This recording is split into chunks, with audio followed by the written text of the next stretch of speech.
Comment s'accepter pleinement? Cher Proactive Forever, aujourd'hui j'aimerais te partager comment embrasser toutes les parties de nous-mêmes, même celles qui ne nous plaisent pas, pour pouvoir aller de l'avant avec le moins de résistance possible.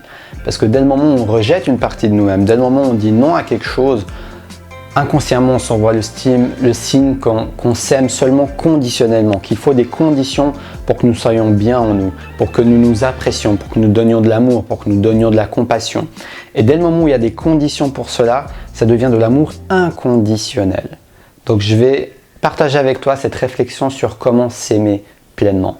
Si cette vidéo te parle, reste bien là, et si tu me découvres, je m'appelle Taha Mounine, je suis coach de vie et je t'accompagne pour accomplir ta mission de vie. Donc si ça t'intéresse, n'hésite pas à t'abonner en sonnant la petite cloche pour être sûr de recevoir mes nouvelles vidéos.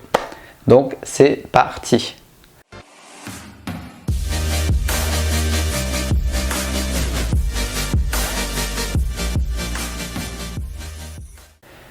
Alors, rentrons dans le vif du sujet. S'accepter pleinement, c'est accepter nos parts d'ombre et nos parts de lumière. Nous sommes des créatures, des êtres humains, mais nous ne sommes pas seulement des humains, nous sommes des êtres dans un corps d'humain. On peut appeler ça aussi des êtres spirituels, ou bien des âmes, peu importe comment tu appelles ça. Mais en tout cas, nous ne sommes pas seulement humains. Mais pourtant, c'est tellement précieux d'accepter notre humanité. Parce qu'un humain sera par défaut imparfait. Il n'y a pas d'humain parfait. C'est ce qui fait la beauté de l'humain, c'est ce qui fait la beauté de l'expérience de la vie, de la découverte, de l'exploration, de la remise en question, des moments de challenge, de peur, de frein, de tristesse, de doute. Tout ce méli-mélo d'émotions, tout ce méli-mélo d'expériences fait en sorte que nous sommes des êtres humains et que nous apprenons chaque jour. Et c'est ça que je trouve savoureux également dans la vie, même si c'est pas toujours agréable, même si parfois il y a des coups durs et que parfois on aimerait que ça se passe tout simplement bien, quoi. Mais c'est le challenge de notre vie et c'est pour ça que pour pouvoir surfer dans ce challenge avec beaucoup plus de fluidité, ça peut être important de prendre conscience de qu'est-ce qu'on n'accepte pas chez soi, qu'est-ce que je n'accepte pas chez moi. Et le meilleur moyen de voir ça, c'est de regarder l'autre. Qu'est-ce qui me dérange chez l'autre? Qu'est-ce qui me frustre chez l'autre? Qu'est-ce qui m'irrite chez l'autre? Quand je vois l'autre agir d'une certaine manière, exhiber certains comportements, faire certaines actions, parler à certaines personnes, faire certaines activités, est-ce que parmi cela, il y a des choses qui me titillent, qui me frustrent, qui me mettent même hors de moi, ou un jugement envers cette personne, que cette personne est comme ci, que cette personne est comme ça, qu'elle ne devrait pas faire ceci, qu'elle ne devrait pas faire cela, que cette personne est moralement incorrecte, etc., etc., etc. Parce que même si, par exemple, on dit qu'une personne est moralement incorrecte parce qu'elle a arnaqué des gens, elle a créé un business ou elle a arnaqué plein de clients, on pourrait dire oui, mais rationnellement, c'est vrai, cette personne est mauvaise, regarde ce qu'elle a fait, elle a nuit à beaucoup de personnes. Et il y a une part de moi-même qui a envie de te dire oui quand j'entends ça. Mais en même temps, est-ce qu'on est obligé d'être si touché émotionnellement par ce que fait l'autre?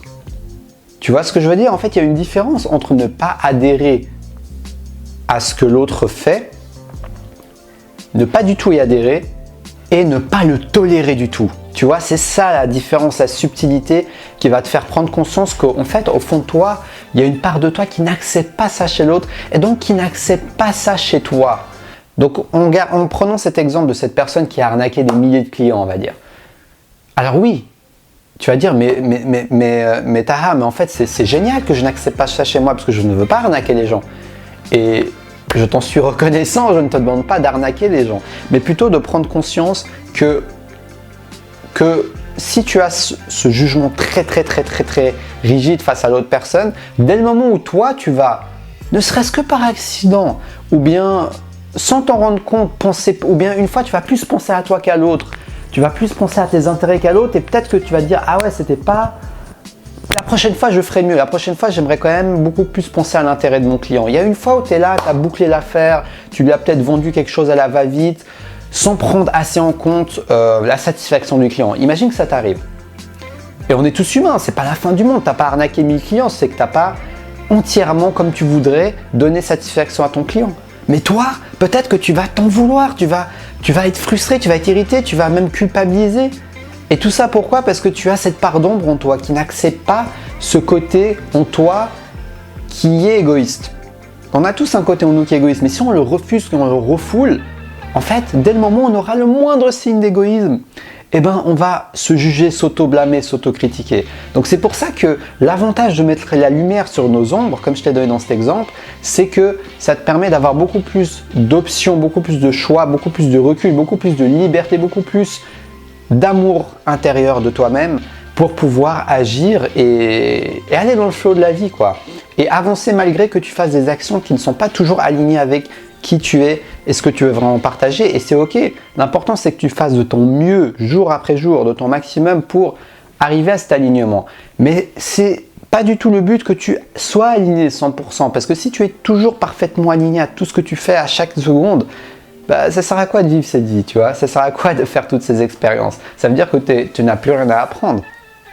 C'est ça aussi le paradoxe de la vie, c'est, d'après moi bien sûr, ça je partage ma vision, c'est d'évoluer et en même temps de chercher à évoluer, à être un meilleur être humain que possible, mais en même temps prendre conscience qu'on ne le sera jamais, tu vois, qu'on ne sera jamais cet être humain parfait.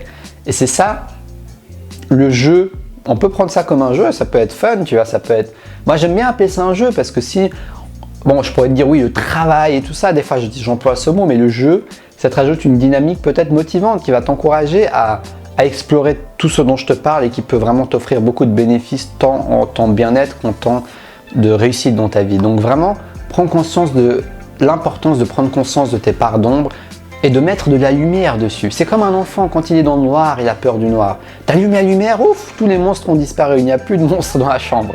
Et ben c'est un peu ça, quand tu utilises ta conscience pour mettre de la lumière en toi, et ben toutes tes peurs seront beaucoup moins grands, tous tes monstres vont rapetissir en fait. Tes monstres, on va dire, c'est tes peurs. Tous tes monstres vont devenir tout d'un coup beaucoup plus petits. Tu vas dire, mais en fait, purée, je les agrandissais tout cela parce que j'avais pas conscience de tout ce qui se tramait en moi.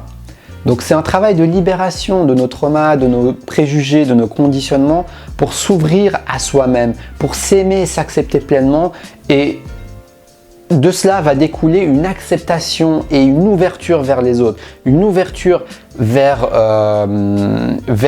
de nouveaux amis, vers tes collègues, vers ta famille, vers ton conjoint, ta conjointe, vers toutes les personnes que tu rencontres, parce que tu seras beaucoup moins dans le jugement sévère, mais tu seras dans l'accueil de ce que cette personne est, avec son imperfection. Et l'accueil de la personne comme elle est ne veut pas dire que tu vas adhérer à ce qu'elle est ni à ce qu'elle fait, mais c'est tout simplement que tu vas accepter ce qui est, c'est-à-dire cette personne qui est à ce moment-là devant toi, et avec ses points positifs, avec ses lumières, et avec ses points moins positifs, avec ses ombres. C'est ça l'unité. Le yin et le yang, c'est aussi ça dont on parle dans une culture asiatique, enfin plus vers l'Orient. Donc c'est vraiment ce côté ombre et lumière. Accepter les deux, parce que c'est en accueillant ces deux facettes de la vie qui font partie de la vie qu'on va encore faire plus briller notre lumière, à mon avis. Donc si cette vidéo t'a plu, qu'elle t'a inspiré, qu'elle t'a aidé, mets-moi un pouce en l'air, abonne-toi sur Destination Soi-même, c'est juste en bas, tu peux cliquer, ou bien tu peux cliquer sur le en bas là, sur le petit papillon rouge en avion, là le logo de Destination Soi-même, pour recevoir des nouvelles vidéos jour après jour. Je fais une vidéo par jour en ce moment, je suis motivé, donc profites-en pour en tirer un maximum de bénéfices. J'écris également des mini-articles exclusifs sur Instagram et Facebook. Va jeter un œil à mes réseaux sociaux si tu veux encore plus de contenu exclusif sur ces plateformes, sous forme d'articles motivants que tu peux lire même jour après jour pour te motiver dans ta vie, dans différents domaines. Donc si tout cela te parle, n'hésite pas à y jeter un œil. Je fais également des séances de coaching, prestations de coaching, parce que je suis coach de vie. C'est dans la description de la vidéo le lien pour accéder à mes prestations. Si tu as la moindre question, pose-les-moi dans les commentaires. Sur ce, je te souhaite une très belle fin de journée et surtout, reste connecté à ta flamme intérieure.